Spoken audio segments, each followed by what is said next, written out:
Welcome to another round of Boardroom or Miro Board. Today we talk retrospectives with Agile coach Maria. Let's go. First question. You've spent 2 hours in a team retro, but the only input you've heard is Dave's. Boardroom or Miro Board? Boardroom. In Miro, Dave can't hog the space because everyone can add thoughts anonymously, online at the same time. Correct. Next. You need the team to act on feedback fast, so you turn all those retro notes into Jira tasks instantly. Miro all the way. And I can assign those tasks to teammates. You're nailing this. Now, you see hundreds of sticky notes from the retro. A real mess. But you organize them into 5 themes in just seconds. Miro, I basically get back an entire hour when I use its AI tools for clustering. And she's done it. Join over 60 million people running actually enjoyable and actionable retros in Miro. Get your first 3 boards free at Miro.com. That's Miro.com.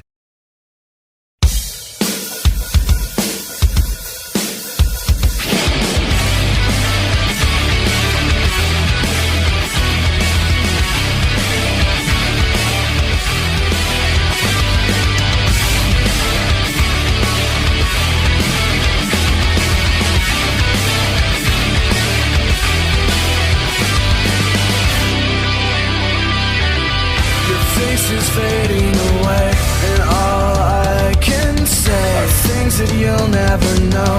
Where did the good times go? Don't wanna do this again. It's more than I can say. Baby, I'll be gone before you awake. Before you awake. Feelings are fading all around me, choking as everything's around.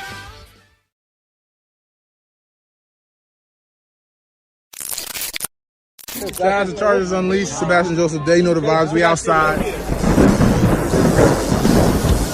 You're listening to the Chargers Unleashed podcast with your host, Dan Wolkenstein and Jake Hefner.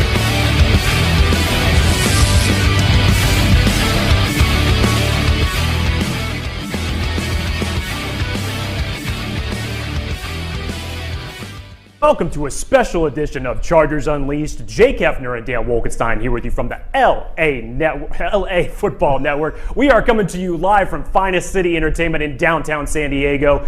Dan, I don't know what 838 universe we're sitting in right now. DeLorean's packed and ready to Something go. happened. I don't know what's going on.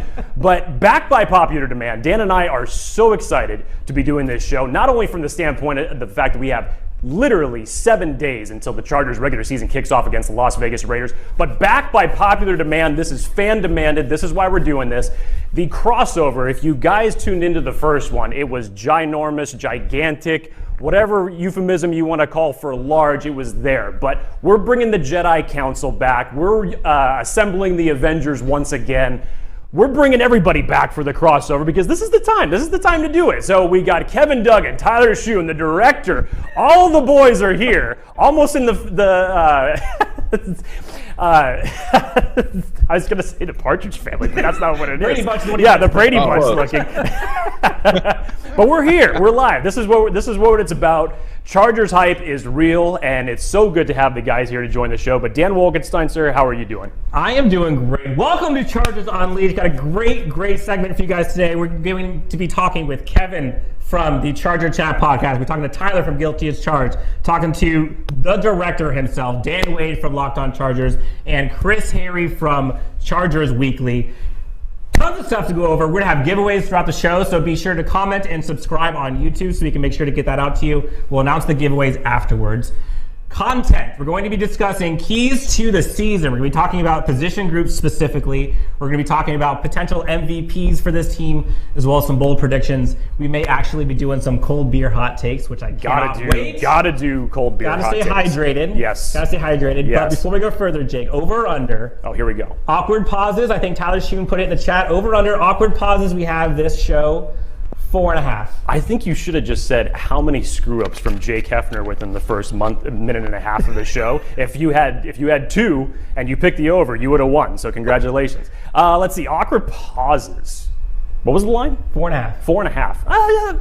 Yeah, let's probably go the over. Let's go the over on that. Yeah, for sure. So tell them about our friends over at BUSR. Got to talk about BUSR. It is one of the largest and biggest sports and betting sites that's out there right now. Make sure you guys check it out. Use the promo code UNLEASH. If you go over to BUSR right now, if you are a new customer, they will match initial deposits from $100 to $1,000. And they just have a plethora of things to bet on. So obviously with the college football season kicking off yesterday, obviously the NFL season right around the corner, go to BUSR right now, tell them that the Chargers Unleashed sent you, and go make yourself some money this coming week. It's literally free money. How could you not want to get free money, especially with how expensive gas and everything is? You can make a ton of money. Look, Chargers versus the Raiders, literally 1 week away. We've been waiting for this all offseason. And it's kind of interesting, Jake, because I feel like we've talked about this for a long time, about like the hype and on paper and the talent. And sick of hearing that. It's kind of, we're ready for actual football that matters. And I think just a lot of Chargers fans are beyond excited. But I think the part that is interesting is every year it feels like Chargers fans have that feeling of like, oh, this is our year. This is it.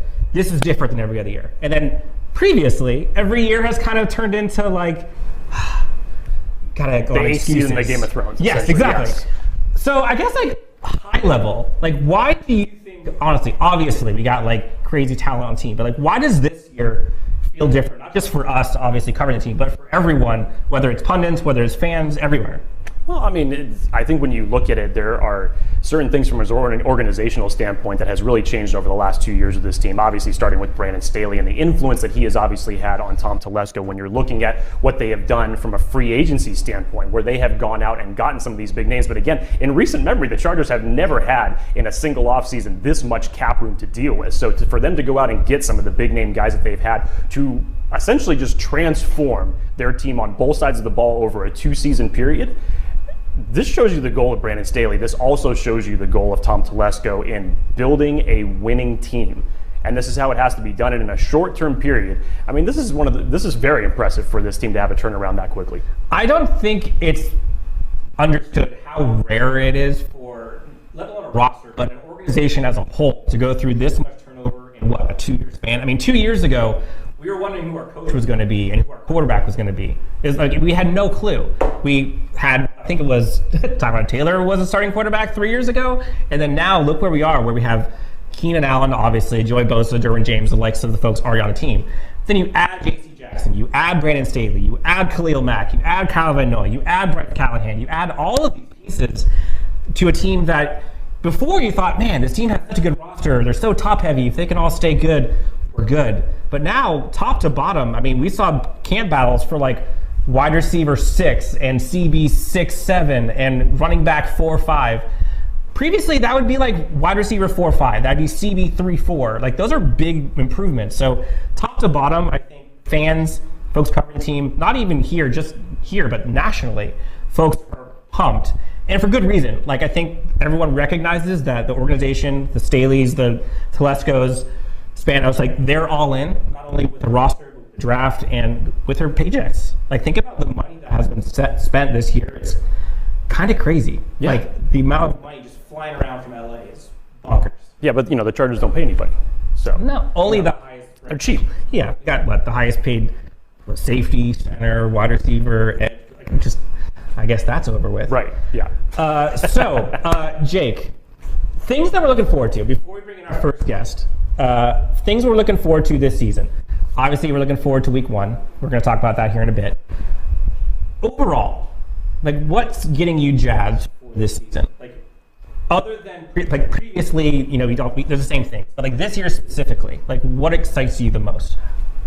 You know, one of the takeaways that I heard in the offseason from Brandon Staley was, I think it was when he was on the Drew Tranquil podcast, and he was talking about, Drew actually asked him a great question. He's like, you know, did you ever go to players and talk about things that, you know, you may have done differently after certain things, or heard Staley go to Coach Lombardi and say, oh, you know, we could go back and we could utilize this guy differently here and there. And that's what I'm actually looking forward to, because now you have Justin Herbert in the same offensive system for the second straight year, going all the way back to his high school days. You have Brandon Staley, Joe Lombardi basically saying, okay, after that first year, we have these offensive weapons, And you can already tell just from what we saw in training camp on how they're going to utilize him a little bit differently. I think if they could go back and talk to themselves then, they probably would have said, yeah, we probably would have done that differently. And then from a defensive standpoint, having Ronaldo Hill in there and the rest of the defensive coaches, along with this amount of pieces that you have brought in, the focal point, obviously, from what was really a downer for you last year was obviously third down defense and other aspects of it. But look at the investment that they have made in from that defensive standpoint. So you have to get hyped for that. Yeah, it's pretty remarkable just thinking overall what this roster looks like. And it all starts with the quarterback. Obviously, you get the quarterback on a rookie deal, you go all in, push all your chips in, and they've done that. But I think just seeing how maniacally focused it seems that Brandon Staley has been since coming onto the team, and looking back, I guess the part that I wanted to kind of ask folks watching, or you, or I'll talk to our guests as well, but did the Chargers do enough? Do we think that they did enough as a team, as an organization, roster, mini camp, training camp, preseason? Did they do enough to go for a Super Bowl this year? The right tackle purists are about to bite your head off right now. Which is okay. Again, we'll see what happens with Trey Pickens. He's become this week one starter. But in your opinion, do they have enough to win a Super Bowl this year? It's hard to tell when you haven't actually seen this team basically play as a complete unit yet. Like Dan and I have been saying, on paper is a great term, but we're sick of hearing it. As Austin Eckler has said it best, paper does not play on Sundays, and you can't go into this season thinking of it like that. So it's really hard to engage that type of a statement when we haven't seen this team play together. So it looks good. The hype is there. The coaching that you hope is going to develop in its second year has been there. The free agent acquisitions have been made. The draft selections have been picked. So you hope that you have at least a nucleus that could take you, give you a playoff berth at least. Please, let's all agree that we could say that we just want them to make the playoffs at this point of the year, and then just get there, and then we'll take the Super Bowl discussions. How about this? I'll make it easier then. Did they exceed your expectations this offseason? 100%. I was very critical of Tom Telesco back in January, February. That's an understatement. Yeah, so that's being nice. I basically said, from his standpoint, that with the cap room that he had and with the draft selections that he had to make, you have to everybody can't hit on everything, but you have to get pretty close to hitting a home run on some of these things. And for the investment that he and Brandon Staley made, the aggressiveness that they showed in free agency, and obviously with what they selected in the draft, all those moves were there in terms of showing their investment to their quarterback, their defense, their running game. It looks good right now. I agree. I think I had high hopes. I think we've all been a Brandon Staley fan for a while now, and seeing him kind of take this offseason, the second the Week 18 loss occurred, went to work, drinking coffee 5 a.m. every day, right, going to tennis lessons. The guy's an absolute monster. But to see this entire team kind of just go all out, I agree with you. It exceeded my expectations. Nobody thought that they were going to get Khalil Mack. Literally nobody. I remember calling you when that happened, and the look on your what I felt was look on your face, but the sound of your voice. You felt the feeling of me through the phone. There's this pause of yeah. Wait, what? What? And there's this processing, and that's probably how all Chargers fans felt. Khalil Mack, Joey Bosa on the same defensive line with a Sebastian Joseph Day, Austin Johnson. You got Derwin James, J.C. Jackson in the backfield, along with Asante Samuel Jr. and Mike Davis and Bryce Callahan. You've got Kyle Van Noy now, and I'm just talking defense. Got Gerald Everett, got Isaiah Spiller, Zion Johnson now as a guard. So much has happened in one offseason. It's pretty mind-blowing. Before we get to our first guest, which is going to be, ready for it? Kevin. Yes. From the Charger Chat podcast. We do got to talk about 5 North Bowl. They are one of the sponsors for the show. They are doing an amazing giveaway. We're actually going to give away 2 VIP tickets from 5 North Bowl. Essentially what that is going to be a round-trip ticket to from SoFi. You get drinks, you get food, and obviously chauffeured there and back. Incredible experience. The guys there are so fun. Winner of this is going to be announced right after the show. We're going to be putting it on Twitter here in a bit. But essentially all you got to do is subscribe to us and comment in the chat on here, and then we will get a winner sent out to you. Again, probably 5 different giveaways we're going to be doing today, but that's the first one. 5 North Bolt. Make sure you check them out. They do a ton of great stuff. You can see it on the screen now. So much fun. I've heard from a few people that have actually done it, and it is a tremendous experience. So giving away two VIP tickets to that on the house from Chargers Unleashed in 5 North Bolt. That's the way to experience a Chargers game. If you have to travel a far distance, this is the way to do it. So, without further ado, let's get this mega crossover episode 2 on the way. First guest coming in live is going to be Kevin Duggan from Charger Chat Podcast. Kevin, welcome to Chargers Unleashed. There he is. The live in What's color. up, guys? What's fresh happening, man? Justin Herbert jersey in the background. How you doing?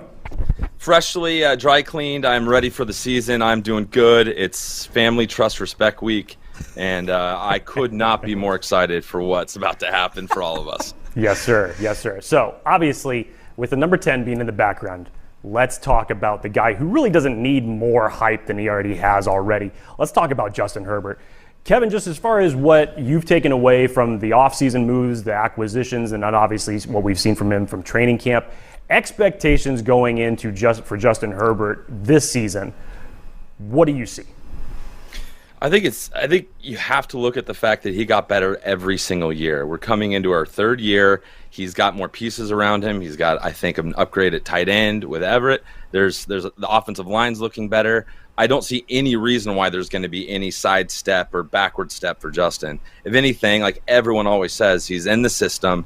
This is the first time he's been in the same system for more than a year, which is absolutely insane if you think about it. So what does that look like? How good is he going to be at commanding this offense, and not just running the scripted plays and going through that, but making the checks, doing the stuff that we all loved watching Phil Rivers do, is basically just toying with defenses and keeping them off guard. So the excitement level for Mr. Herbert is palpable. It's exciting. Everyone we talk to is it's next level excitement for what he's able to do. And every single day, somebody will post that throw against the Giants. And I see it every morning. Like usually, I wake up to it, and I'm like, it's gonna be a good day today. This is feeling nice. So, everyone keep posting those, because that energy, keep bringing that energy. You mentioned the offensive line. You teased it a little bit. So we talked about at the top, we're going to do position group focuses on each of these segments. So you get the duty of all things offensive line, the big uglies, if you will. So I love them, big boys. We saw a bunch of stuff happen in the offseason. You saw some new guys brought in, Zion Johnson. You saw the right tackle competition. Overall, generally speaking, what is your kind of landscape? How do they do on the offensive line? Do they look the part? Are they going to be what we expected? And do you have any concerns for that group moving forward? Well, I think there's an obvious concern there, and you guys have you've kind of mentioned it a little earlier. It's exciting because we have upgraded in places all over the map. Zion Johnson, 1st-round pick. Everything we've seen in the preseason, he looks fantastic. We have guys, Corey, the highest-paid center in the league.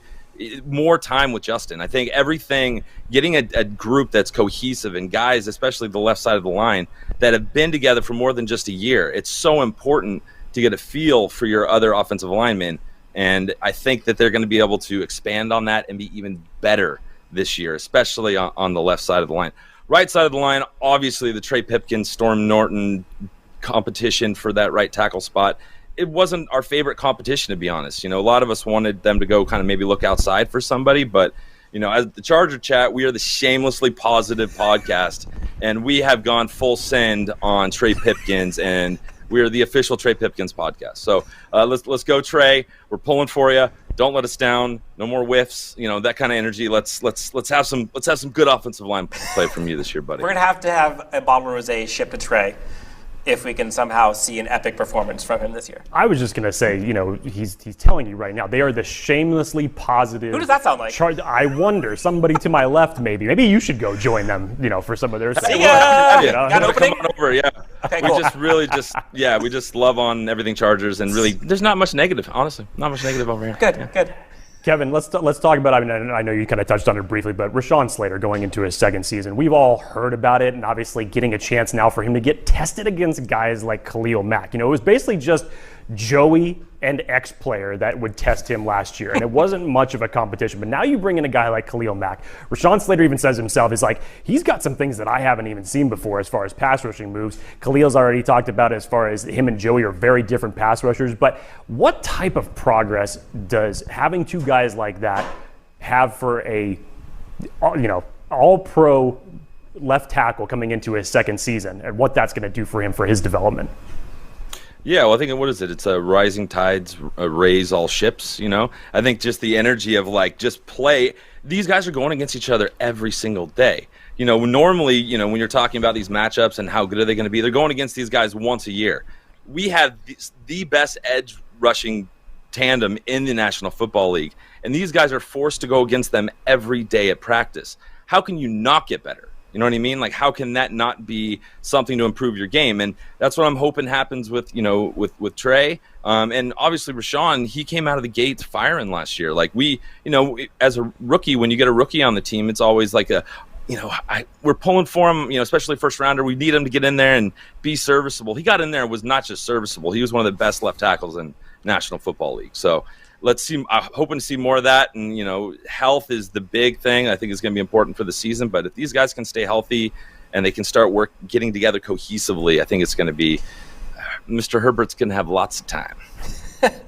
We're going to get into all kinds of things regarding kind of team MVP predictions, some bold predictions when we get all of us together at the end of the show. But last thing on offensive line before we go to the next topic with you. Corey Linsley I think we saw a press conference with, I think it was Joe Lombardi, who talked about the kind of the synergy of center to quarterback. And now that I think Corey Linsley is actually initiating some of the cadence stuff and kind of going to the football level 202, 303, whatever you want to call it. What do you think we're going to see tactically, on the field with those changes, with a Justin Herbert, Corey Linsley together for year two? Yeah, the upside-down quarterback, if you will, the center. Those two guys working together are going to be able to help diagnose and break down anything that people throw at us. So the idea that he finally has his guy 2 years in a row. He's not just coming in on kind of, didn't have a lot of time together. Now a full off season, get to work together and, build that rapport up. They'll cover each other, and we're going to be able to pick apart these defenses. So I'm excited to see what those two guys are going to do together this year. Week 1, going up against the Las Vegas Raiders. Let's talk about it a little bit. How are you feeling about the Las Vegas Raiders? Tell us about kind of your feelings of the game. How are you feeling about the team as a whole going into it? What are you thinking are the keys to that game specifically? I think we need to make Derek Carr cry as much as possible. I think he's probably going to show up to the game, and before the first snap, he's going to see those two edge rushers out there, and I would cry. I don't know what's going to happen. I would cry. I would definitely cry. He turtles when people are 5 feet with him. So we'll see what happens when that starts. But I'm beyond excited for this game. I'm excited because all of us are going to be at the game and hopefully meet up with all you guys at Thunder Alley and go experience that because it's just football starting. But the idea that we get to start it where we left off last year and go in there and interacting with all these Raider fans on Twitter and all this stuff you guys, this is a completely different team we have. If you think it's going to be anything like it was at the end of the year last year, you are sorely, sorely mistaken. No one's seen this defense we have. You're going to be the first ones. You're going to get a front row seat, Raiders, to see what this defense is all about. You know what I mean? No one's seen what we're capable of doing. This defense we ran in the preseason, it's pretty vanilla. We weren't throwing everything at it. We didn't have all of our guys out there. So Derek Carr, man, I'd get some insurance out there because this is going to be a rough one. We need some car insurance. Yeah. I will say, we got to show this video to all the Chargers 30 seconds before they hit the field. They're going to be like, man, Kevin's my height, man. This is great. Absolutely. Last question for you from me. I know I'll pass it over to Jake here for a second. Keys for the season for this Chargers team. We're going to talk to everyone about this. We'll get everyone's individual perspective. But overall, what are your keys that the team needs to turn, if you will, for this Chargers engine to succeed? On paper, our offense and defense should be some of the top in the league. So, going back to the 2006 Chargers, what happened? We had the best offense, best defense, and we had a piss poor, pardon my language, piss poor. You said friggin', we're good. PG. Special teams. Exactly. Special teams. If we can be a somewhat serviceable special teams, and everything's looking good for that, with our new punter, with, our kicking game, everything looks better, more hang time, more. I just don't want to see any meltdowns on special teams. If we can keep that kind of down the middle or even excel, we'll see what Carter does. I think that's a huge key for this season because, everything we're seeing on offense and defense feels pretty good right now. So that's the one variable we want to see consistency out of. Well, So we're closing out with you. Again, we're going to bring everyone in together for a nice little Brady Bunch action. Again, with Chris Harry from Chargers Weekly going to be joining us. We've got the director, we've got Tyler Schoon from Guilty as Charged. We've got Locked On Chargers and Daniel Wade. Of course, we've got Charger Chat Podcast, Kevin Duggan. Tons of exciting things that we're going to be going over. I'm going to ask you one now, and we'll get more of them later. But for you, bold prediction week 1 specifically. We're going to talk about bold predictions throughout the entire season. But Kevin has some pretty outlandish bold predictions that have actually come true, by the way. Hence some of why them have actually come true. He's I've the heard man of the them hour to ask. over the years of listening to his show with the guys. Some of them have actually come true, so they're not totally out there. So if you're listening to Kevin right now, you may want to almost take it to heart. And Kevin, fast. Bold prediction week 1, go. Bold prediction: 4 sacks on Derek Carr, because I'm feeling that it's just going to be a problem all day. It's going to be a problem all day with that offensive line. So I'm going 4 sacks. I think the boys, they both each get 1. Mac and Bosa each get 1. They share 1 because we're family here. We share. They'll split 1, and then we'll see what else happens on the defense. Maybe Van Noy or some big boy up the middle. I feel like it's just going to be a nightmare all day for that Raider offensive line. Love it. I love it. All right, we are going to wrap up with Kevin from Charger Chat Podcast. Kevin, thanks so much. We'll be talking to you here in a bit shortly. We're going to go into a quick commercial break. We'll be back with Tyler Schoon from Guilty as Charged.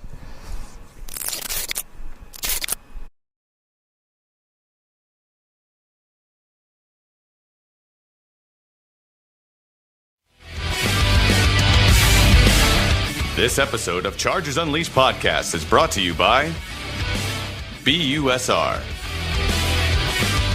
Finest City Entertainment, Rock Solid Sports Memorabilia, 5 North Bolt, Where did the good times go? Don't wanna do this again. It's more than I so you can still. Welcome back to a very special edition of Chargers Unleashed. Dan Wolkenstein and Jake Hefner here from the LAFB Network. We are continuing the crossover part 2. Just got off a great conversation with Kevin Duggan from Charger Chat Podcast. Dan, what do you think about that? I mean, he did say he thinks that we're going to see some tears from Derek Carr. I really liked his bold prediction. Car insurance? I thought that was, that's great. You got to get that on a t-shirt. Anybody has any t-shirts idea, that is one to think about. But no, the bold prediction I thought was pretty on the money. So anybody taking wagers and listening within Kevin's voice to this show right now, you may want to take him up on that. But let's bring in our next guest. Very happy to bring this gentleman in. Of the Guilty as Charged podcast, Mr. Tyler Schoon, friend of the show, buddy down here in my neck of the woods, down in the Irvine area. So very happy to have Tyler on. Tyler, how you doing, buddy? Doing very well. Thanks for having me, Jake. We can start the unapologetically negative podcast anytime. Yes! So excited for this. Here we go. Now, this is my type of language right here. So, Tyler, how are you feeling about the season? I mean, we saw a whole bunch of stuff happen in the offseason. Saw the draft, free agency, some guys that are no longer on the team, some guys maybe people wanted to be on the team but are not there. Overall impressions, offseason, how'd they do? In terms of what they did, fantastic. More than I would have ever expected from Tom Telesco. I mean, he's been the general manager since 2013. We've never seen anything like this. Now, part of that's because, they had Phillip Rivers for X amount of years trying to make that work. Then Tyrod Taylor for 1.1 games. Then he got stabbed in the lungs. Then Justin Herbert. So now it's like they're able to do something that they've never been able to do before, even though Telesco's been the GM for a very long time. How do I feel about the year? So I just turned 27, which means my positivity is slowly on the decline, like my testosterone, apparently. No, I'm kidding. Yes. You're going to get there, buddy. I got 10 years on you, and it's just going to keep getting worse. Appreciate it. Yeah. I'll just float in your jet stream, buddy. I see everything they've done, right? But I've been a season ticket holder for 10 years now. I go to the games. I pay the money. I root for the team. And they always break my heart, man. They always let me down in some way in the end. So listen, I think they absolutely could win the Super Bowl. But I got to see it. There it is. So, as Dan mentioned, we're breaking down different position groups with all of our different guests here today. So I know, Tyler, we're going to be centralizing, talking about the tight ends with you. And I know that looking into last year, if we turn the clock back a little bit, and what we saw from the early days of training camp with at the time it was Jared Cook and then it was Donald Parham, we were all saying to ourselves, like, man, inside the 20s, they're going to really be able to utilize these guys in good red zone situations. And unfortunately, we didn't end up seeing that much in the regular season, unfortunately. So now what do the Chargers do? They go out, they get Gerald Everett, who's of a completely different skill set, obviously has a lot more tread to be put on the tires in this circumstance. And now when you think about the combination of him and Donald Parham in the red zone, and you've been out there in training camp, obviously, witnessing all this. So what is it that you take away from Gerald Everett joining this team and overall how this is going to transform this group?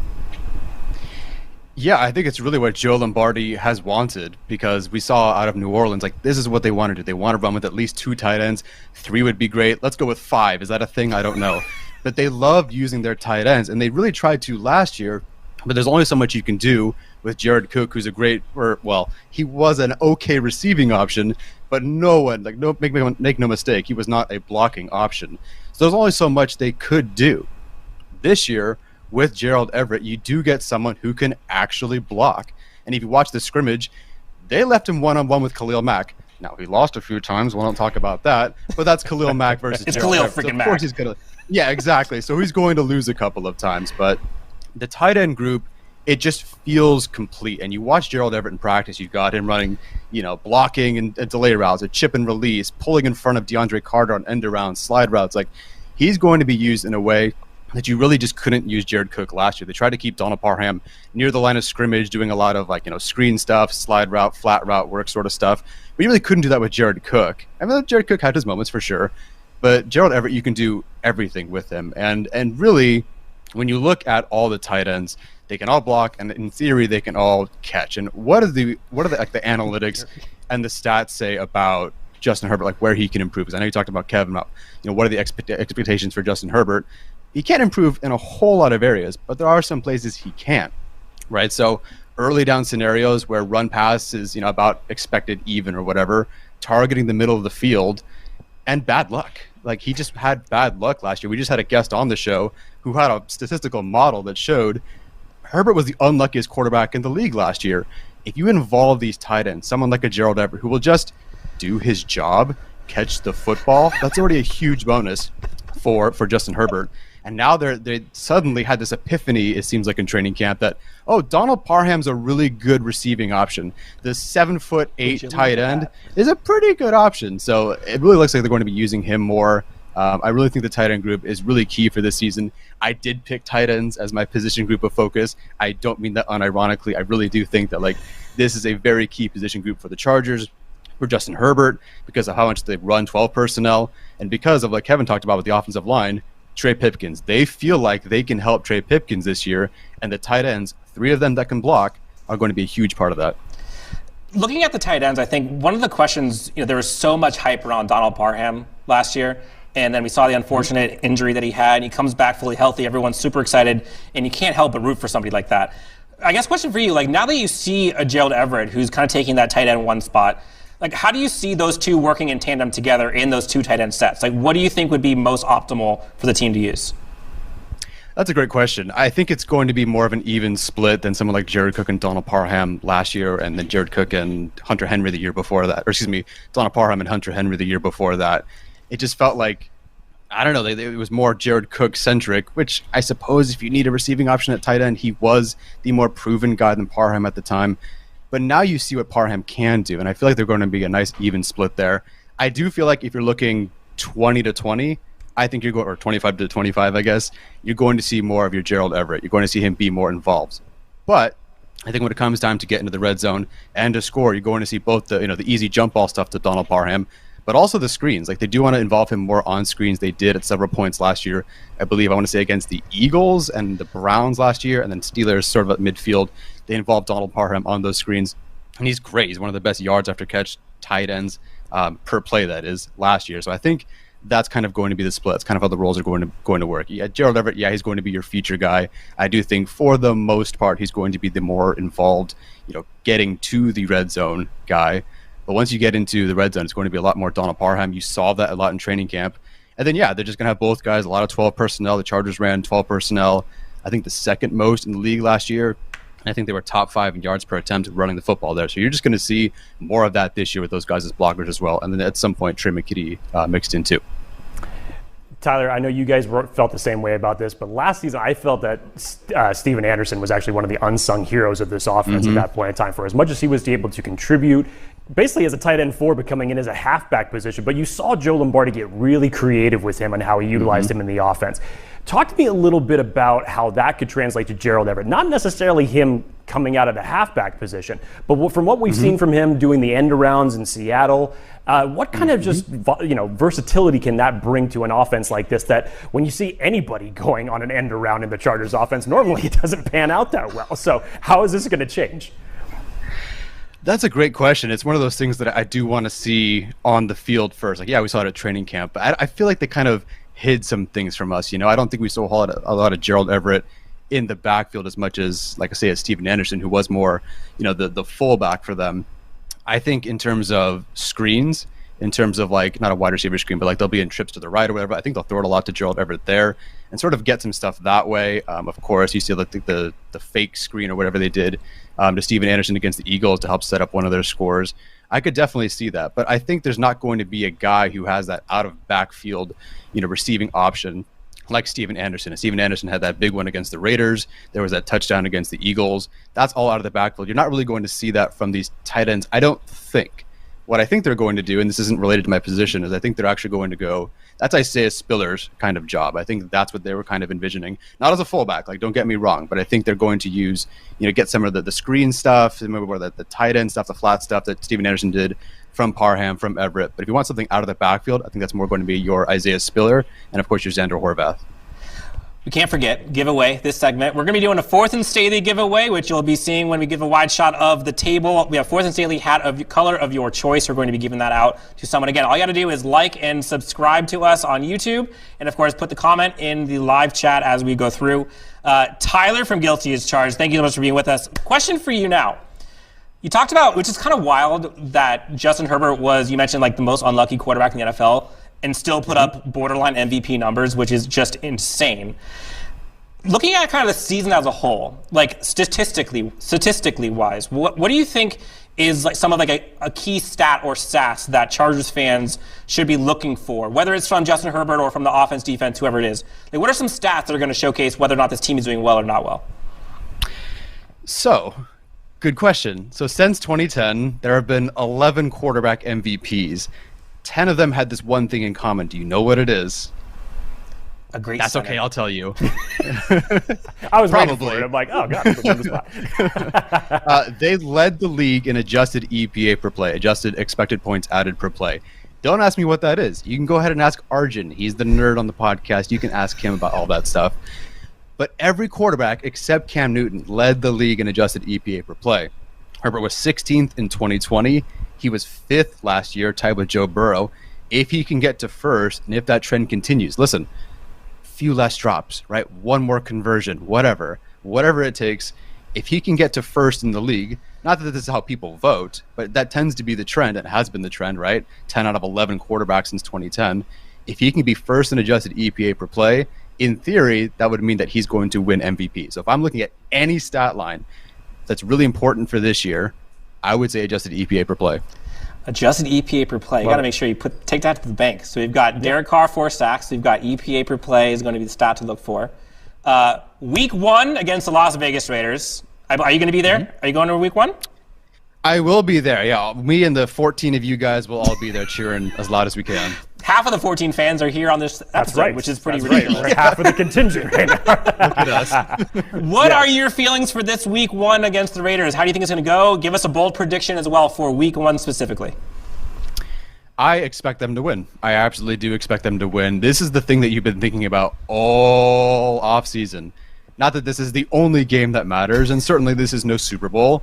And if you lose, you're 0-1. But, like, you got knocked out of the postseason in Vegas by the Raiders. And there's videos, there's memes, there's the fans, there's the media. Oh, Staley can't do this, and the defense sucks, and Herbert's not clutch. All that crap. You have one game right now where you can, at least for a week, shut everybody up. And just kind of exercise those demons. You have to. I do expect them to win. I will say that doesn't mean that I'm not nervous because I expected them to win when I was sitting in Vegas cheering everybody on, and then they lost and didn't make the postseason. So I've seen them lose to an inferior Raiders team before. That said, we know how difficult it is, as Chargers fans who just watched this, to transition to a new coach, new regime, new defensive scheme. The Raiders are going to be experiencing that in week 1, and it doesn't look like their offensive line is all that good right now. So I do expect the Chargers to win, but again, I would be lying if I said I wasn't nervous. Sounds about right. Sounds about right, Dan. So, would you like a bold prediction? Yes, please. I was going to say, you're leaving us hanging. Bold prediction time. Okay. All right, I'm going to price this right this. 5 sacks on Derek Carr. Ooh. $1, Bob. Yes, love it. Who's going to who's going to be the leader in sacks that game? Khalil Mack. I just think that A, that's not a bad pick as is, but B, he seems a little hungry. We haven't really seen how hungry he is, and I think he's starving to get Derek Carr. We're going to have Tyler Schoon from Guilty as Charged back with us in a bit as we have a round table. Again, we're going to be going Brady Bunch style, all of us together going over our bold predictions as well as keys to the season, rapid style. Tyler, thank you so much for joining us. We'll see you guys in a bit. We'll be back soon with our next guest live and in color, Jay. Can't wait for this one. Love that. Coming to you next on Chargers Unleashed. Who told you?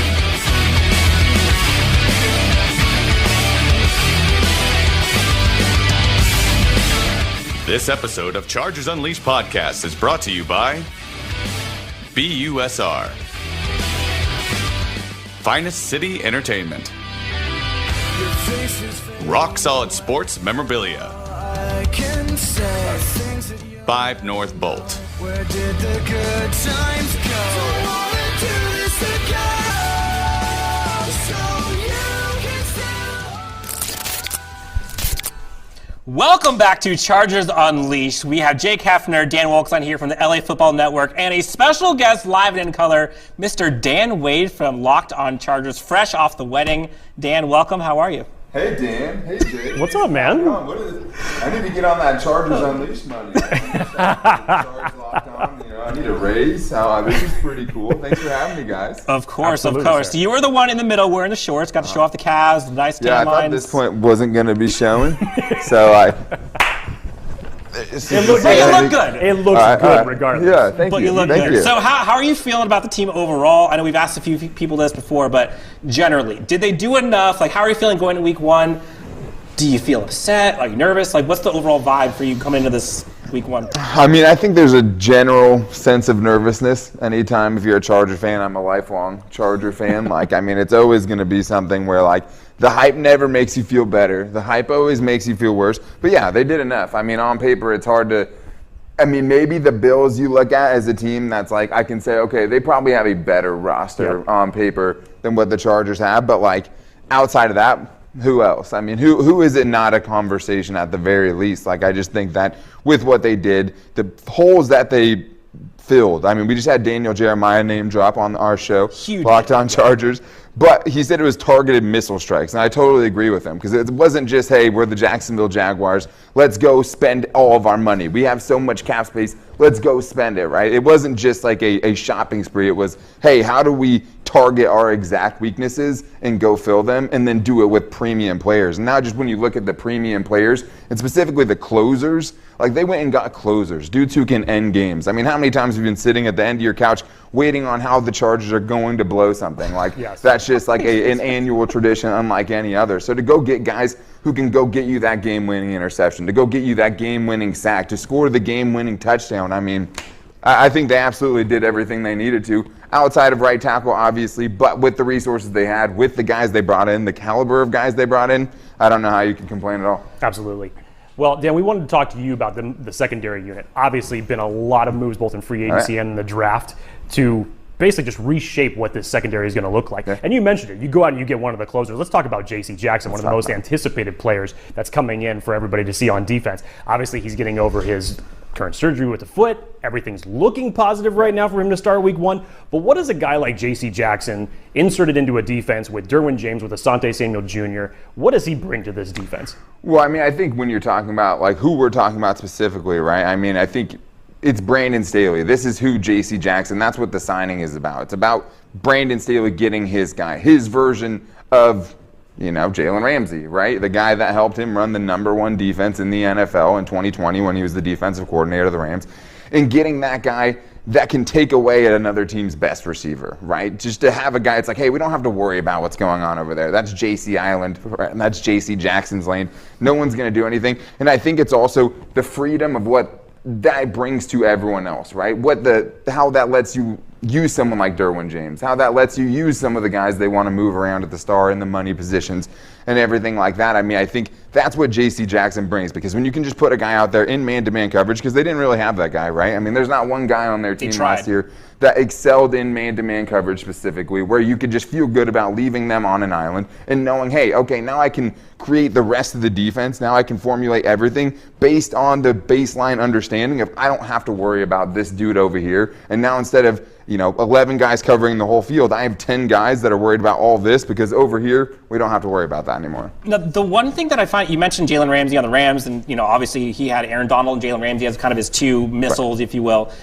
But now he's got Khalil Mack, Joey Bosa, Derwin James, and J.C. Jackson. Secondary specifically, they got J.C. Jackson and Derwin James, which is basically like two Jalen Ramsey types-ish. Totally. Is this defense, and I'm not trying to give an hyperbole, I'm not trying to be the overly optimistic guy here, but is this defensive roster better than that one? So, I mean, the 2020 Rams, I think so, because I think there's 4 players. They don't have a single player at the level of Aaron Donald. They don't have a single corner at the level of Jalen Ramsey, at least, the way I see it. But what I do think is, though, you have more of those guys, right? Because who's the third best guy then, right? You're going, Leonard Floyd, or you're going, John Johnson, guys who played important roles. Probably. But, not guys that you would put on the same level as who I think are the best 4 defenders on any team. I mean, I know we don't have the beer yet, but I don't think there's a better foursome on any team in the entire NFL, right, than Khalil Mack, J.C. Jackson, Joey Bosa, right, and Derwin James.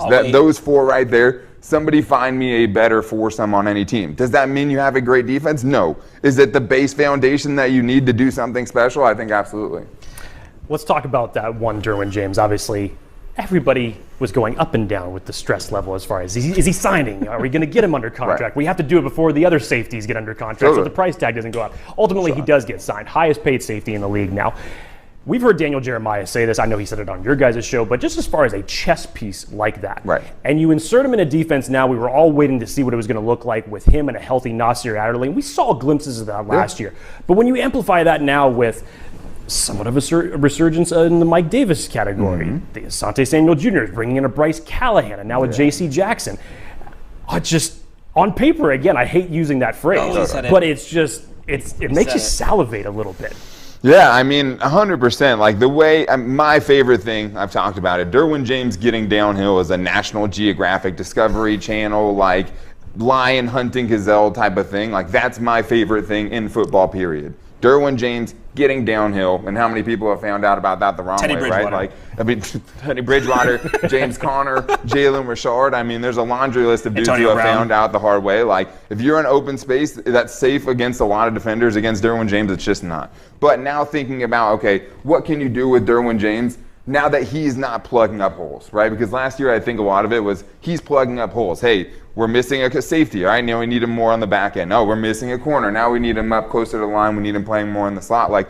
They don't need to do that. They can deploy him from a position of strength, as opposed to using him to just plug up holes on a sinking defense that they had last year, right? Now you can actually use him and find all of the areas of his game where he excels the most, which is everything. You know what I mean? But it was a no-brainer just for the Chargers to get him, right? It's so much more than him on the field. I mean, when you see him, getting splashed with holy water and stuff like that as the face of the franchise, standing next to Justin Herbert and some guy in robes, that dude's sticking around a while, because that thing's not coming out till 2024 or something like that. So they always knew it was part of their plans. As far as the money goes, getting that money, I mean, it was always a guarantee, but I also think he's probably the player on the Chargers right now you could make the best argument for being the single one best player at his position. I think, Herbert, maybe after this year we look at it in a different light. Joey Bosa, Khalil Mack, both guys who have been up there at some point. 10. Yeah, for sure. But, I would have the most arguments for Derwin James being that dude. We got to get critical a little bit. We can't always be positive. You're welcome, Jake. Weak point on the secondary. I know last year we saw so many issues with the secondary where I remember the Vikings game specifically, where it was just like the Tavon Campbell show. Every time third down, we were getting screwed. Yes. Yeah. This year, I know they went after a ton in the secondary to kind of revamp that. Do you see there being that same weak point on the secondary as we saw last year? Like, what is the concerns there for you? Yeah, I mean, I have concerns. I mean, for sure. On paper, it's way better. I mean, when you're talking about just a straight up Bryce Callahan for Chris Harris Jr. swap, like that's always going to be a plus. And like if you start there, that's a good sign. Michael Davis, Asante Samuel Jr., you're two guys who both have started. Were two outside starting cornerbacks for you last year. You have both those guys back. I think that's a really nice thing to have. But at the same time, I mean, CB5 right now is just Sear Taylor, right? Ja Taylor, a rookie guy that was picked in the 6th round, who gave up, I think, 9 touchdowns last year. That's CB5 right now. It was Tavon Campbell last year, right? But he was more CB4. So, I mean, there are questions there. I think I'm more critical on Asante Samuel Jr. than most people. Like, I think that for me, I have to still see it a little bit more with him. I think a lot of people are willing to kind of, just be like, hey, he's the dude, he's the starter. But he did lose his starting spot, as we see it right now, to Michael Davis, right? And I think ever since coming back from that second concussion, I don't think we've seen the same player. I think we are missing some of that physicality he brought early on, some of that dog in him, right, that was going up and led him into Najee Harris's knee in that game when that happened. I mean, so I think there are questions, but I don't think there's one obvious weak spot, right? And I don't think that one player, even J.C. Jackson, like if he doesn't play week 1 against the Raiders, like I think you're still feeling better about this unit than the guys you had last year, even missing their best corner. So I think even with the questions I have, even if you take their best corner away, I still think they're in a better spot than last season. And then you add the best corner that they have, and the guy with 17 interceptions the last 2 seasons, right? And he's in the mix. I mean, I think they're looking good. We haven't got a chance to talk about this yet, and Jake, I think I'll let you go for the next one. But we have Sony Michel now on this team. I know we talked about secondary, but I kind of wanted to get into late-breaking news of Sony Michel. How much of a factor, how much are we going to see, like from an impact perspective, are we going to see from him as it compares to the other running backs not named Austin Eckler? That's a great question. I mean, I think that was always the question when they signed him, was where does he fit in this pecking order now? Because all the offseason we've been talking about, okay, who's RB2? Right? That's the whole thing. It's like, all right, is it going to be Josh Kelly? Is it Isaiah Spiller? I don't know how many people were going up for Larry Roundtree and saying I think it's going to be Larry Roundtree, but he was theoretically in the mix. According to Brandon Staley, he's in the mix. And I think that with what they have now, I think it's much more of a RB2A, 2B situation, at least until Isaiah Spiller gets back. Like, I think the better way to look at that conversation, though, to me personally, is what does it look like without Austin Eckler? Because that's what I think the reason is that they made the move. Because if you're looking at it without Austin Eckler, you take Austin Eckler out of the group and now it's Josh Kelly, Isaiah Spiller, Larry Roundtree. That's kind of a scary thing, right? There's a lot of, because what if Josh Kelly fumbles, right? Josh Kelly has looked good. I've been wrong so far about him going into this season from where he started in the offseason to where I feel about him now. Huge gap, right? I feel like he came in way better shape. Like the body looked different the first day of training camp. I saw that. Andy hurdled the dude in the last preseason game, and I think locked it up. And got the first down. But and this is like a way watered down version of this. But good teams add to even units they're not worried about, right? You look back at the Tampa Bay Buccaneers when they won, right? Mike Evans, Chris Godwin, they go out and get Antonio Brown, a knucklehead, just to add to a position that was already a strength for them. 2 guys who they felt really good about. You go back to last season, Robert Woods, right? They have Robert Woods and Cooper Kupp. They go bring in Odell Beckham Jr. anyways after he gets released from the Browns. I think I like the fact that the Chargers are adding to a position of strength. He doesn't provide much special teams-wise, or at least hasn't for most of the last few seasons, Sony Michel. But I think just to have that steadying force, to have that guy that is going to come in, not only averaging 4.2 yards per carry, which the other 2 running backs, not Austin Eckler, that have played an NFL game, it's more around closer to 2 than it is to 4, right? So I think having that guy there with the proven production, a guy that if he fumbles, he's been there and he's done it in the playoffs and has won 2 Super Bowls, like that I think is great. Plus the pass protection. The pass protection, I think watching all the clips that have gone around of just Sony Michel decleating guys and just the reads that he's making on the line. Huge. Because Josh Kelly, that was one of the biggest things last year. One of his biggest kryptonites wasn't just, 2 point whatever yards per carry. It was pass protection. And if you let Justin Herbert get smoked, you better understand that your job isn't going to be safe. And they've all looked much better at that. And Josh Kelly specifically looks like it's a strength of his game now. That's huge. But to bring in Sony Michel, as many carries as he's going to get, I would say it's probably a 2A, 2B situation with Josh Kelly, at least right now until Isaiah Spiller gets back. You talk about adding to strength of the team. Right. Brandon Staley has been on record as far as saying you can never have enough quarterbacks. Totally. And obviously, in this single offseason, going out and getting J.C. Jackson, I already talked about that, but then you go out and you draft 3 additional guys to add to the secondary, and J.T. Woods, Jasir Taylor, Dean Leonard. As far as what you and Dave had saw during training camp, which you've obviously seen during preseason, from the 3 of them, who really stood out to you as the one that impressed you the most? It has to be Ja Taylor, and I think something that's working for him is the lack of terrible plays, right? As bad as that says, like it's kind of like with Mark Webb, right? So many people had Mark Webb making the roster, but he also wasn't out there, tackling Dean Leonard off of a 60-yard touchdown, right? So sometimes not being the guy we're talking about a lot, I think can work for you, especially in training camp, especially if you're coming in as a 6th-round pick, because I can think of Dean Leonard and I can think of JT Woods, and I have 2-3 plays for both of those guys where I'm like, I can't watch. Turn around. So it's just one of those things where it's like, I think him having the consistency, add in a couple sprinkles of flash plays, a pick 6 of Justin Herbert here, a pass breakup versus Keenan Allen there. I think he is the guy that's shown out to me, and I think the Chargers are showing their trust in him by getting rid of a guy like Tavon Campbell, right? By not bringing back Kamon Hall, who got injured in that last game. But, there's no experience there. This is his first time about to strap up for an NFL game. The fact that dude's CB5 with the uncertainty of J.C. Jackson, I think the coaches are telling you how they feel about Ja Taylor so far.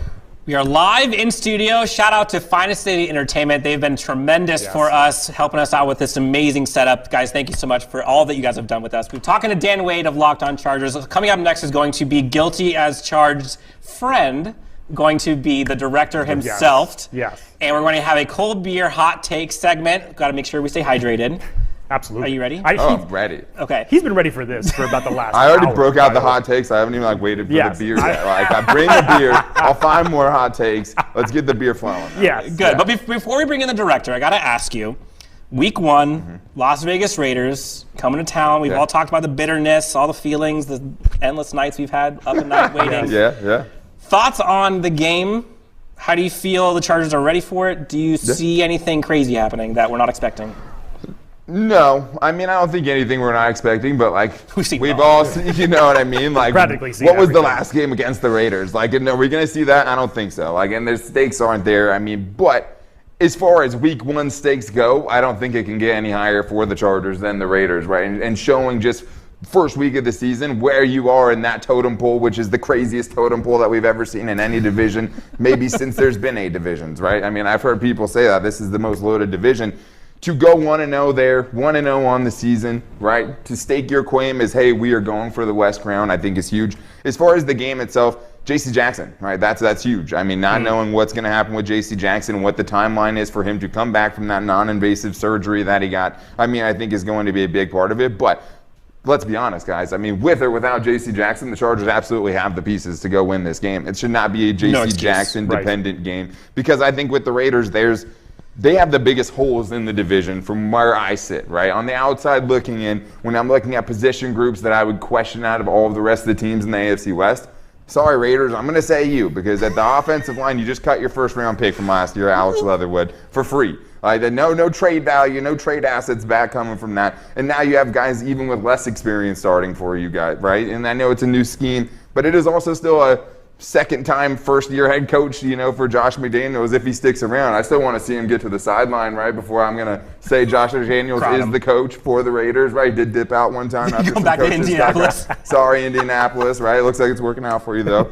But I do think that with that game specifically, the Chargers have more than enough to win, even without J.C. Jackson. But that secondary should be worried about Justin Herbert and this offensive company coming to town, because I think that's the worst secondary in the division, and I think the Chargers have, 1B in the division as far as quarterbacks and Justin Herbert, right? So I think that's where I would look at and be like, that secondary for the Raiders should get shredded if the Chargers can get, their chemistry and stuff offensively in line.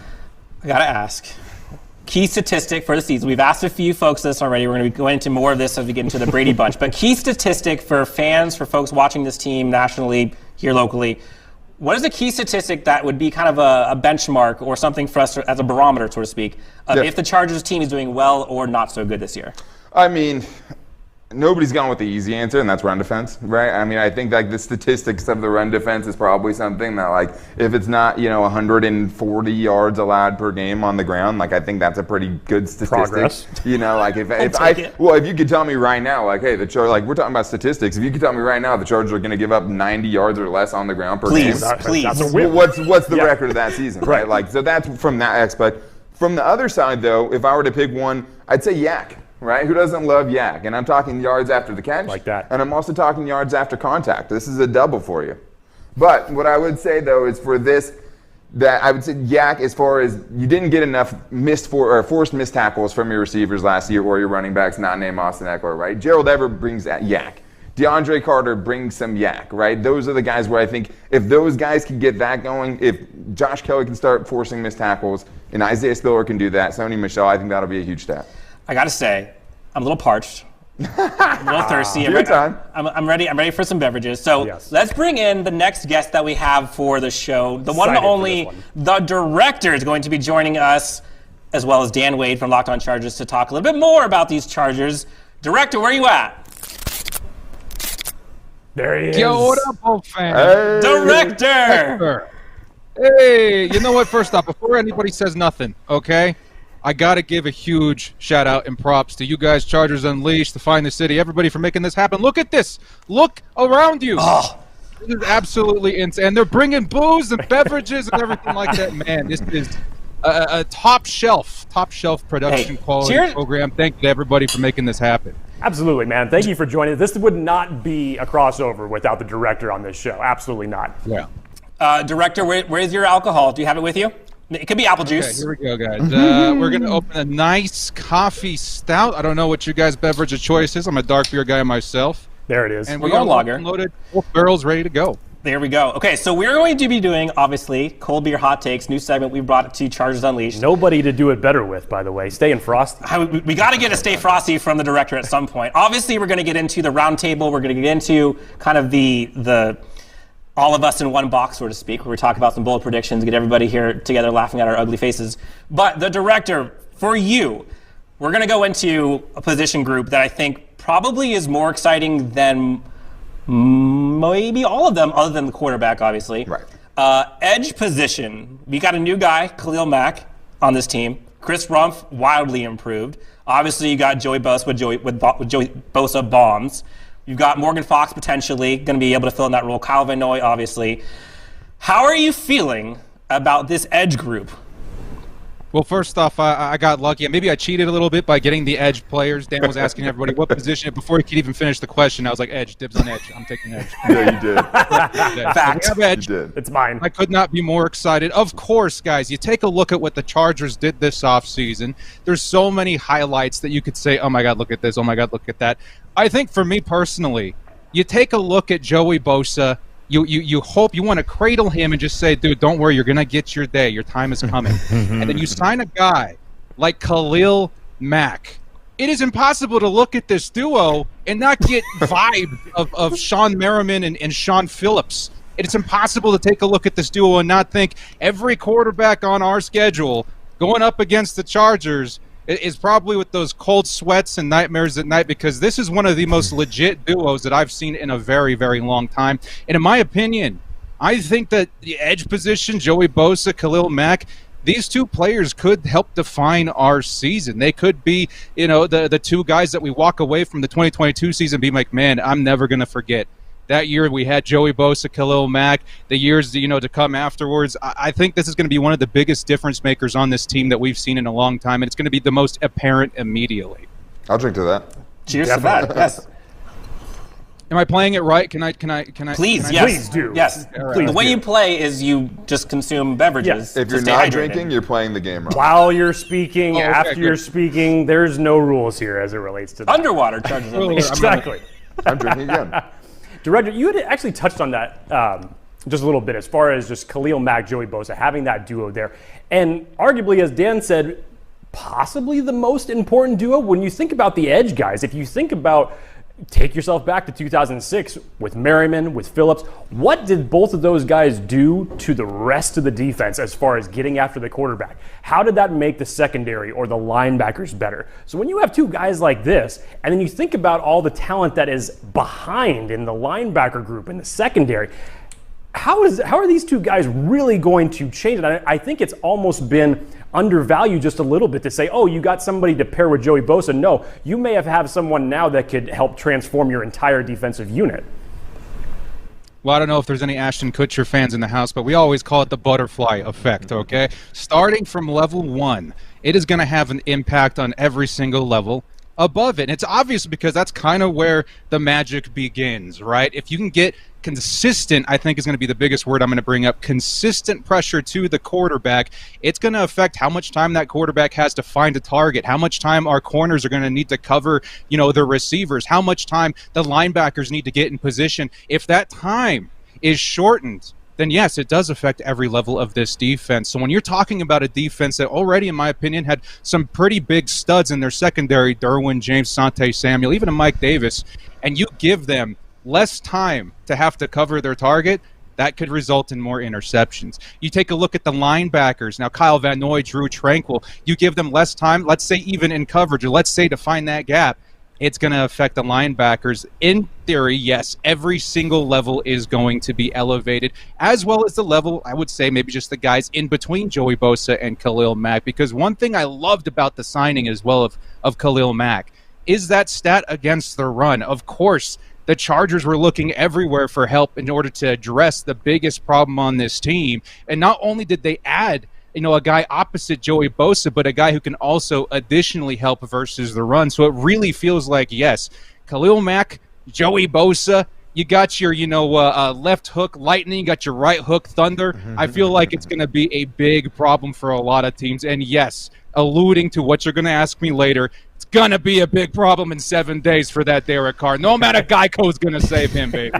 No Geico's going to save him. We're talking to the director here on Chargers Unleashed, Mega Crossover, Episode 2. Before I go any further, I don't know if this is even possible with Final State Entertainment, but can we get a behind-the-scenes shout-out, if they're able to show, the backstage? Because this is, legit. This is wild. All right, guys, come on. In the ear, I think we show the backstage. Are they going to be able to do it?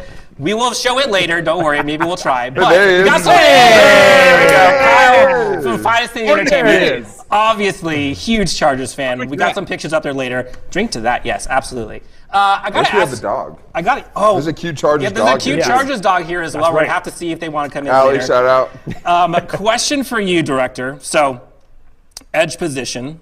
Are you concerned with anything regarding this edge position? I know some people talked about, okay, they got Khalil Mack, they got Joey Bosa, but what happens if something happens? Do you have concerns? That makes me want to drink. I'm down to do that. Knock on wood and a drink for that. Yeah, they basically are held up with the health of the players, and I think you can say that about every player on the team at this point, because really you take a look at their resume, you take a look at their skill set, their talent, there's really nothing that I can go, hey, man, Khalil Mack, maybe he's a little older, maybe he's lost his... No, man. I think we all saw in preseason, in camp, that he's really ready to go out there. Order a car burger, the number 5 special with a side of fries. I think he's ready. He's fine. He's hungry.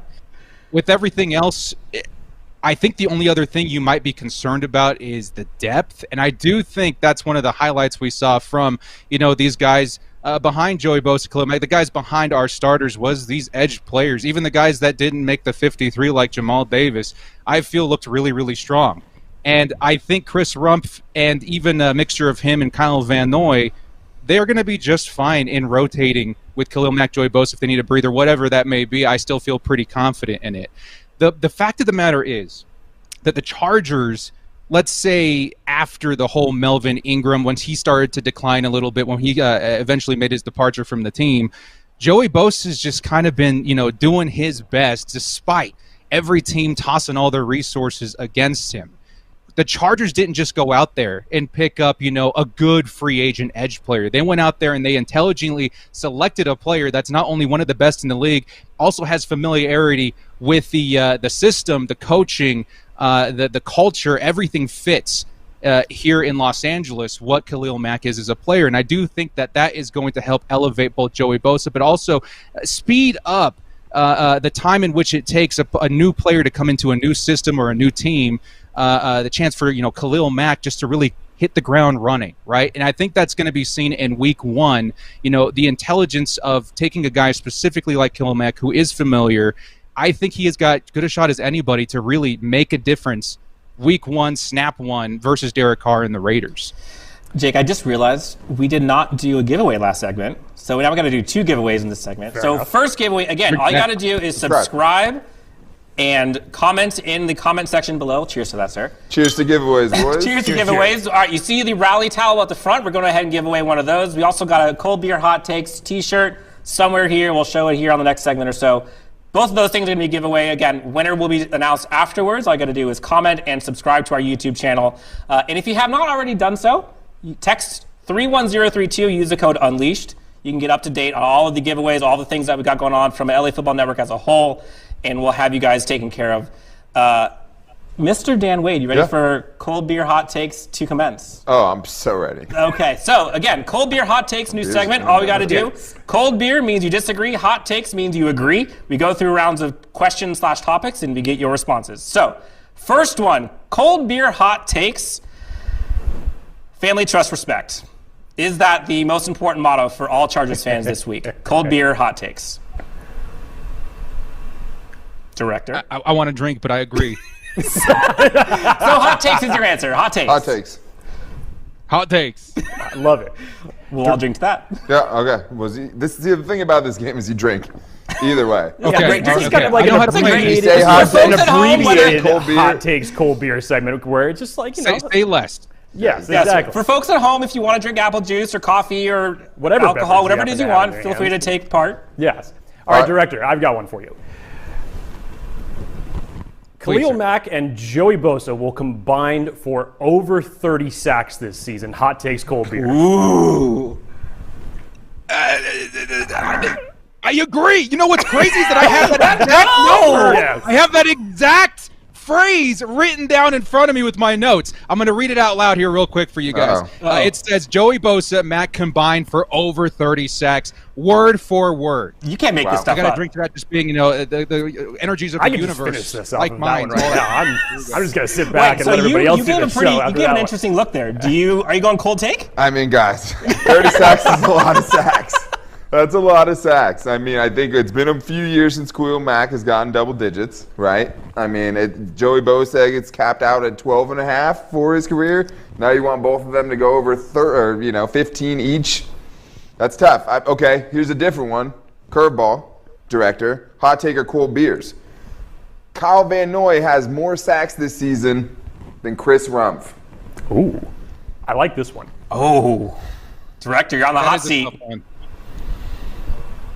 I'm going to have to agree with that one because I do think the Chargers, I don't know if they've shown their hand, right, in terms of what they want to do with Kyle Van Noy. So I don't know. I think I'm going to have to go with you on that one. Yes, sir. Woo. All right, so we've gotten hot takes from him on every single one of these. What can we get him to disagree with? Okay. You're not going to get me to not drink I'm beer. waiting for a cold beer at some point. Yeah. Okay, Justin Herbert is the best quarterback in the AFC West. Hot take, cold beer. You guys are putting me on the spot here, man. You're asking a Chargers fan about literally the best quarterback in the history of the NFL over their first 3 years. Yes, I do think Justin Herbert will end the season as the best AFC West, AFC quarterback altogether. You take a look at the situation of every other quarterback in the AFC West. Sure, it's good. Justin Herbert's is better, and he has proven it by this point. 3 years into the season, year 4 is going to be the one that's the staple, and yeah, this is the dude. Move aside Josh Allen, move aside, Patrick Mahomes. It's the Justin Herbert era. I got one for you, Dan. Ooh, and this for me, okay. Well, no, just in general. Just in general. I mean, you have your opinions on this, whoever you are, but this is a specific question for the Director, and this may be outlandish considering where this player has been coming from, the progression that he's been making. Director, Trey Pipkins makes the Pro Bowl this year. Hot takes, cold beer. Okay, so this is the part where I actually made Dan spit up his beer. That's how outlandish apparently my take was. I can't wait for this one. Let's go. Is the sip meaning I disagree? There it is. That's what it is. Yeah, Okay. cold beer. That's Cold totally beers. right. That's Cold what I was beers. looking for. I was trying to get a cold beer take in there somewhere. We're seeing how far his fandom went before we finally found the line that he would not cross. I needed to think of something outlandish just to get you to say cold beer. I think you guys were doing Cold it wrong. beer, baby. Cold I think beer. they were doing it wrong. I mean, of course, we want to see Trey Pipkins be serviceable, but I think that's, for me, the ceiling for Trey Pipkins. Be serviceable. Serviceable. Right? Just don't beat Storm Norton last year, and I think we'll be all right. We'll make do. All right, we are talking with a director now. As we come from the break, next guest is going to be Chris Harry from Chargers Weekly. We're going to have a quick commercial break. The director, again, obviously, stay with us. We're going to have a roundtable with everyone. Keep your drinks cool, and we'll be back soon here with more on Chargers Unleashed. We'll be here.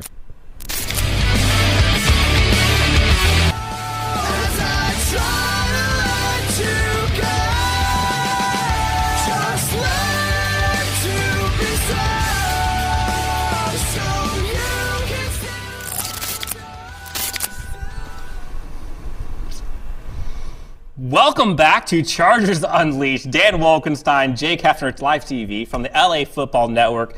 We've talked to the director. We've talked to Guilty as Charged Tyler Schoon. We've talked to Kevin Duggan from Charger Chat. We've talked to Dan Wade from Locked On Chargers. Let's bring in another one. Very special guest, friend of the show, Chris Harry from Chargers Weekly has been kind enough to join us on Chargers Unleashed. Chris Harry, thank you so much for joining us. How are you? How's the fam? What's up, guys? How we doing today? Doing great, man. Doing great. How are you, sir? Listen, no complaints. I got a coffee. It's been a long weekend. 1 week until it gets real. So yes, trying to gear up, man. Ready to rock. Cold coffee, hot takes. That's a good This segment. late in the afternoon? Yeah. That's a good segment. So we're going to get into all kinds of stuff with you, Chris. Obviously, so thankful for you to be on the show. Let's get right into it. Chargers have done a ton of stuff this offseason. We've seen kind of all of the transactions and the draft picks and everything else and guys who are and are not on the team anymore. From your perspective, what was the most important transaction or thing that happened this offseason? Well, I think you just have to collectively put everything they did on defense kind of into one bucket. I mean, because let's be honest, that was the reason they didn't make the playoffs. Special teams and defense. They were 9-8 last year. I thought the offense carried the day the entire season, and now you bring in a completely, really it's a revamped defense with Sebastian Joseph-Day, Austin Johnson, Khalil Mack. Those are 3 new starters across the defensive line.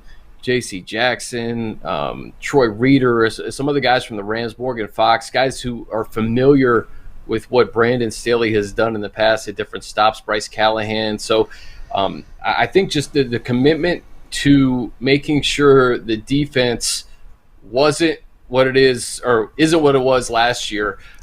If you're going to make the playoffs, that defense has to be markedly better, and they made big strides to get in that.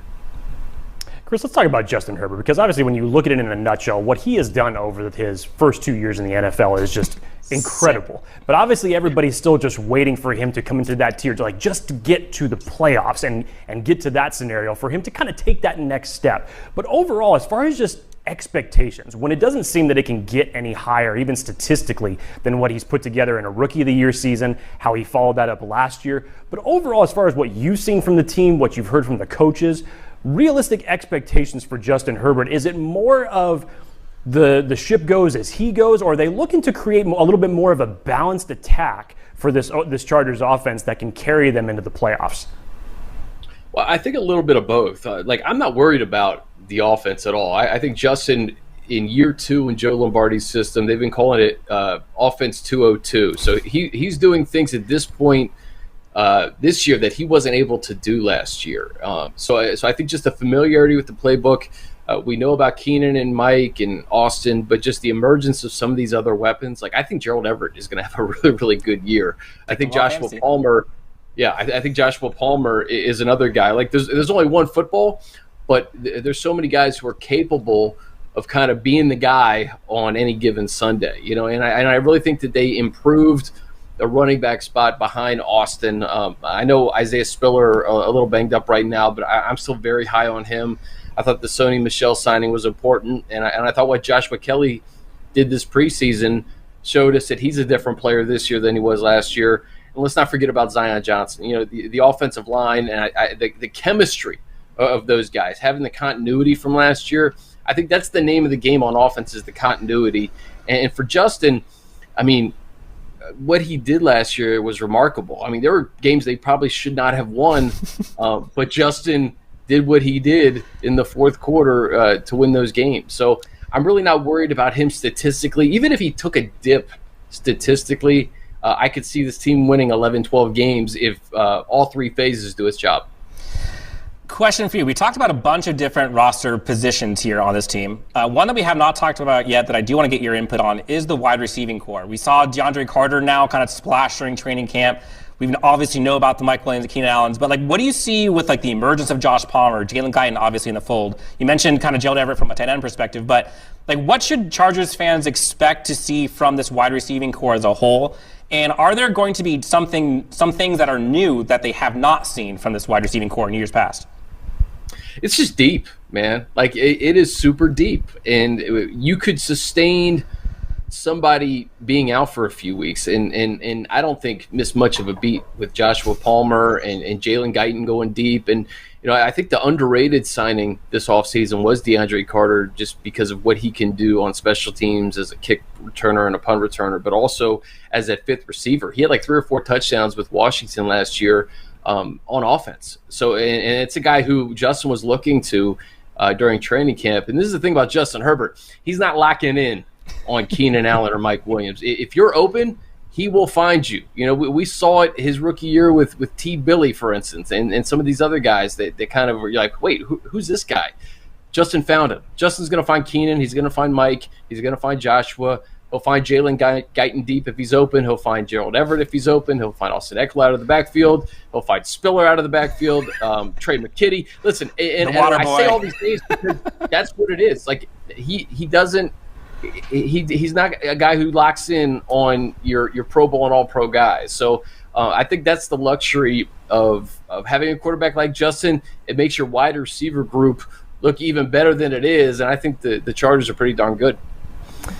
Chris, I want to touch on someone that actually we haven't talked about that much on the show today, and that's Coach Brandon Staley. Now, there's been a lot of criticism on Brandon Staley following the unfortunate loss that kept him out of the playoffs last year with the Raiders. A lot of people still criticizing the whole statistics, going for it on fourth down, and he's kind of just come back over the top and made people realize that there are some games last year that they wouldn't have won if he hadn't been going for it on some of those fourth down situations. So given what he's taken from that scenario, now going into year 2 as a coach, and even he's kind of touched on it here and there as far as saying, I feel like I'm much more ahead than I was last year at this point. But as far as what you've seen and what you've gotten an opportunity to talk with him, how is his mindset, and what's the biggest difference, I guess, that you could say that you have personally seen from him this year as opposed to last year?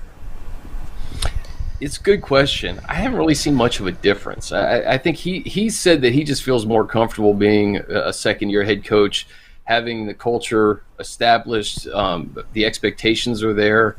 You look at defense, for instance, everybody that he brought in either fits exactly with what he wants to do or has familiarity with it, whether it's Sebastian Joseph Day or Bryce Callahan or Morgan Fox, Troy Reeder. So there's a lot of guys who have already played under Coach Staley. As far as the fourth down stuff, listen, they wouldn't have won the Philly game if it wasn't for the fourth down stuff. They wouldn't have won the Cleveland game. I think you can have a legitimate conversation about that Thursday night Kansas City game and obviously what happened in Week 18. But I just look at it from this perspective. That coaching staff in general, if you could be the second best coaching staff in the AFC West, you go into the playoffs. You have to give Andy Reid and company their due. I mean, Andy Reid has been to countless conference championship games and Super Bowls.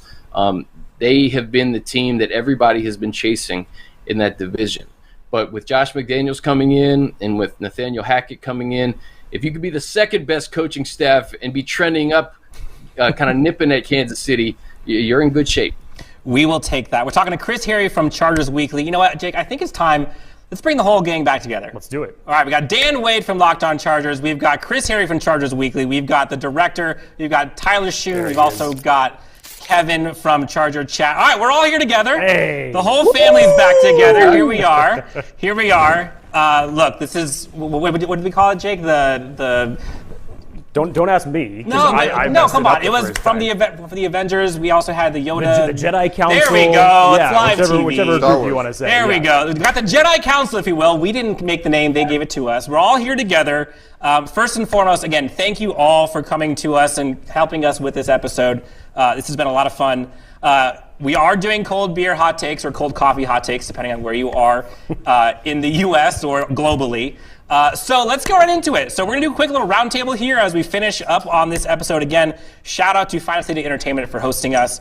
We're going to get into some bold predictions for this Chargers 2022 season while Dan sets up with his microphone. I'm ready to go.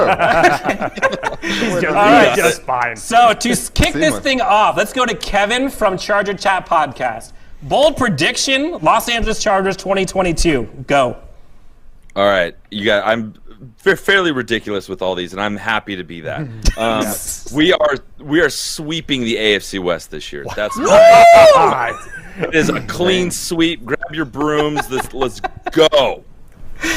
Chris Harry, Chargers Weekly. Bold prediction. Let's hear it. Oh man, I'll say Joey Bosa is Defensive Player of the Year. He had 7 strip sacks last year without a running mate on the other side. You bring Khalil Mack in, Derwin James is healthy. That defense looks like it's coming together. He's unblockable, and he's a beast in the running game. I think you're going to see Joey Bosa's best year, and he'll finally kind of be put in that conversation towards the end of the year with T.J. Watts and Aaron Donalds in the world. Dan, I feel like we need to. I saw Tyler's face. He's itching. He's itching. When Kevin said his bold prediction, and he's just kind of like, I feel like he was just taking it back. So I'm like, I need to go to Tyler now. So Tyler Schoen from Guilty as Charged, bold prediction for the 2022 Chargers season. Kenneth Murray, Comeback Player of the Year. Whoa! What? Why did that meme? Seriously, it was. Dan Wade just turned into Joe Rogan there for a second. I was thinking that. All right, Dan Wade, live in studio. Let's hear from you. What would be a bold prediction for the 2022 Los Angeles Chargers? I would say, going off of what everyone else has been saying, I think for me it's the Chargers. I believe in their improved front so much, and I think that Khalil Mack in his run defense is such an underrated part of his addition that I think the Chargers will not only not be a bad run defense team, I think the Chargers are going to be a top 10 run defense unit in 2022. Let's go. I'm drinking How about that one. Let's go. That's a hot take for sure. All right, the director. Speaking of drinks, let's go. Let's stay frosty. The man himself, the director. Cold beer, hot takes, whatever you want to call it. Bold prediction. 2022 we talked Los Angeles plenty about Chargers. the defense, right? I'm super excited about the defense. Of course, Joey Bosa, Khalil Mack going to be exciting, but I think there was one man who's settling very comfortably into a new position of X receiver. I'm going to say Mike Williams takes the next leap, finishing as a top 5 wide receiver in the NFL this season. 1,400 yards, 12 touchdowns. Woo! There's my hot take. Love it. It is hot in here. Yes. Feeling a little spicy. I feel like a Dougie. Man, okay. Flamethrowers all across. Okay, so we talked about giveaways. Here's the hot takes cold beer shirt. We already have 4th and Staley hat. Jake, we have one more giveaway we want to announce. Yes. Want to remind everybody we are currently doing a Keenan Allen signed jersey giveaway. All you have to do is make sure you're subscribing to Chargers Unleashed. You'll be automatically entered in the giveaway, and then we'll be announcing that winner shortly after the podcast is done. Yes, we'll be announcing. I think we're announcing the day of Week 1 versus Las Vegas Raiders. Okay, perfect. Okay, last question as we get everybody out of here. Again, Brady Bunch, the Avengers, whatever you want to call us, or Three Stooges, Seven Stooges, doesn't matter.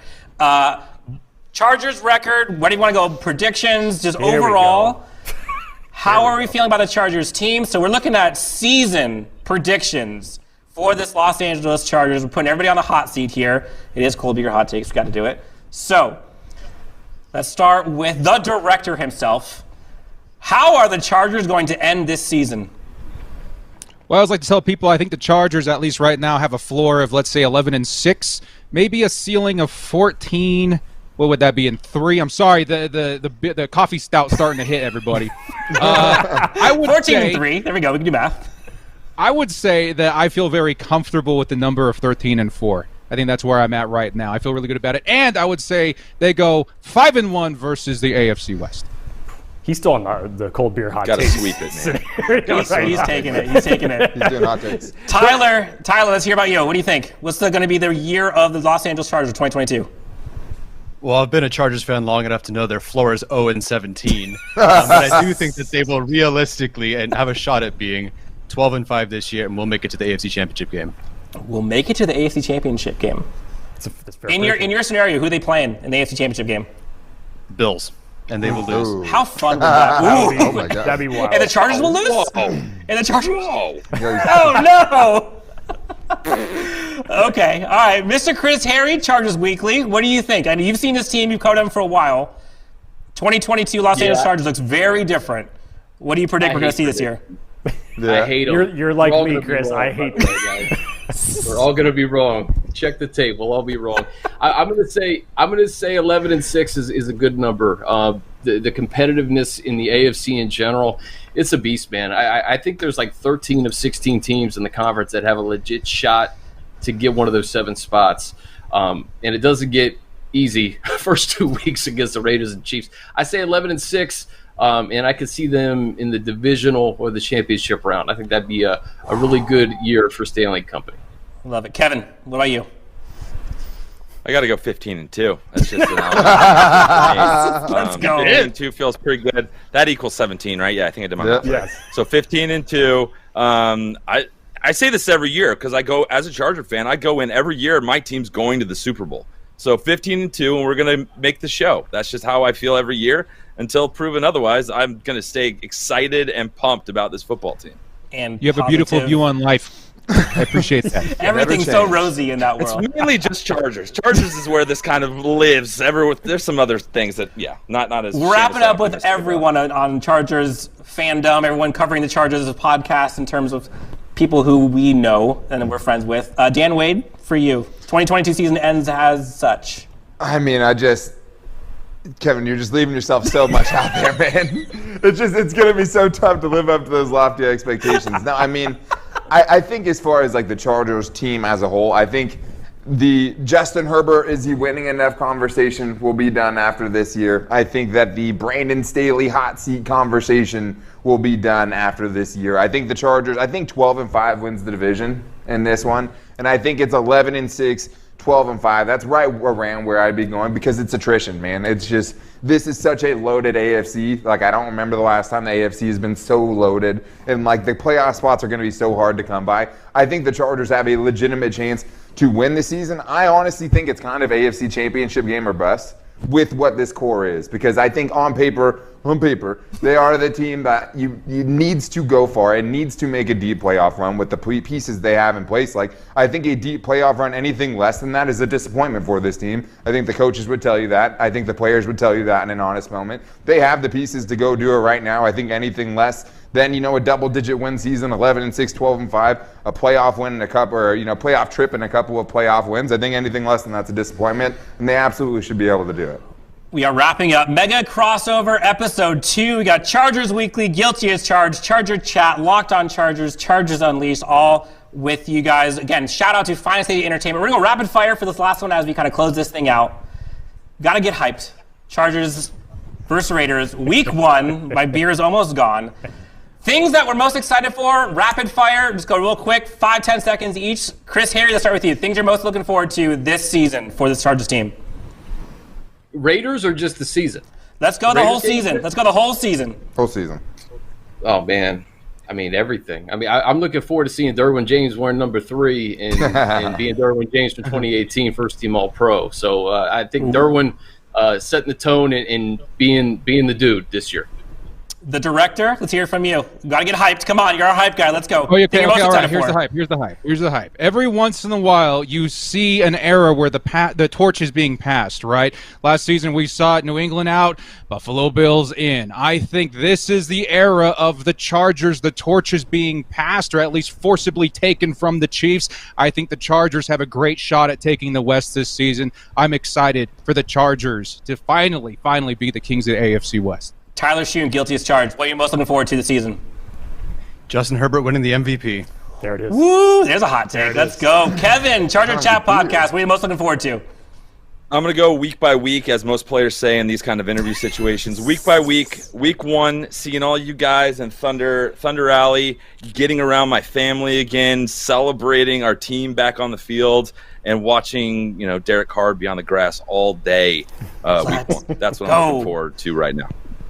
Dan Wade, what about you? I mean, I think I'm most looking forward to the potential of the Chargers bucking the narratives that have always surrounded them. I think that's the thing that I'm most excited about, is to hopefully shut those people up, and shut those narratives up, and do, maybe quiet the demons that whisper in every Chargers fan's ears in the fourth quarter when they're up by 2 touchdowns, right? And I think the way you do that is by closing out games. So I think I'm most looking forward to watching the Chargers' new closers go to work. Guys like J.C. Jackson, guys like Khalil Mack, how those guys are going to help guys like Derwin James and Nazir Adderley close out games. I'm looking forward to Nazir Adderley. I don't know if he's gotten a mention. That's a dude I'm super high on, but I think I'm looking forward to another chance for the Chargers. This is their best chance. This is their most complete team. The foundation is there. It's not just a top-heavy team as it was probably in a lot of other seasons where they're the dark horse kind of a team. They have the foundation built this year. They have the depth to withstand some attrition. I'm looking forward to them hopefully bucking those trends that have followed them for way too long. It's not just on paper anymore. Please. Let's go out there and see it, the actual products. Let's go see them actually make the playoffs and make a deep run. Let's do it. Jake, what about you? It's kind of along the lines of what Dan was just saying as far as the closer aspect. I mean, for me, expectations is you want to see the Chargers playing. You want to see the Chargers playing playoff football in January. Obviously, that's first and foremost. Let's get there. Yeah. Let's get past these divisional games. As Dan said, let's buck the narratives that Justin Herbert can't win a big game or finish a regular season in order to take him into the playoffs. So let's get there. And aside from that, it's just you look to the big additions that the Chargers have made. Dan touched on a lot of them just now. But just overall, offensively and defensively, there's a lot of potential for these guys to contribute immensely to this team. 100%. Honestly, for me, I don't think we really talked about it. You talked about it a little bit. I'm excited to see finally see a Brandon Staley defense with the pieces that he has been needing. We've seen so much scrutiny about how the defense performed last year with some guys who were either injured or just not up to par with some of the talent we have now. He's got all his guys. There is zero excuse for him to perform and for the team to perform. So I'm looking forward to just seeing Brandon Staley's defense and how much hype that his defensive mind has gotten actually go to work with the stars that are now on this team. So that's what I'm most looking forward to, other than the fact we have all of these guys here in color talking all things Chargers football. Mega crossover, episode 2. Chris Harry, the director, Tyler Schoon, Kevin Duggan, Dan Wade, Jake Hefner, Dan Wolkenstein. I think you're the only one that actually got the beer done, which I'm thoroughly impressed. Finish your beers, please. What are we doing? Yes, guys, thank you so much for tuning in. For folks who are watching, please leave a comment, subscribe, hit that follow. Chris, director, Tyler, Kevin, Dan, thank you guys so much for tuning in, for joining us, obviously. And we'll talk to you next time as we go into Week 1 versus the Raiders. Chargers football is back. Let's go. Thank you so much. We'll talk to you soon on the next Chargers Unleashed. Stay frosty. I love you. Bye. Hi, Mom.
Welcome to another round of Boardroom or Miro Board. Today we talk retrospectives with Agile coach Maria. Let's go. First question. You've spent 2 hours in a team retro, but the only input you've heard is Dave's. Boardroom or Miro board? Boardroom. In Miro, Dave can't hog the space because everyone can add thoughts anonymously, online at the same time. Correct. Next. You need the team to act on feedback fast, so you turn all those retro notes into Jira tasks instantly. Miro all the way. And I can assign those tasks to teammates. You're nailing this. Now, you see hundreds of sticky notes from the retro. A real mess. But you organize them into 5 themes in just seconds. Miro, I basically get back an entire hour when I use its AI tools for clustering. And she's done it. Join over 60 million people running actually enjoyable and actionable retros in Miro. Get your first 3 boards free at Miro.com. That's Miro.com.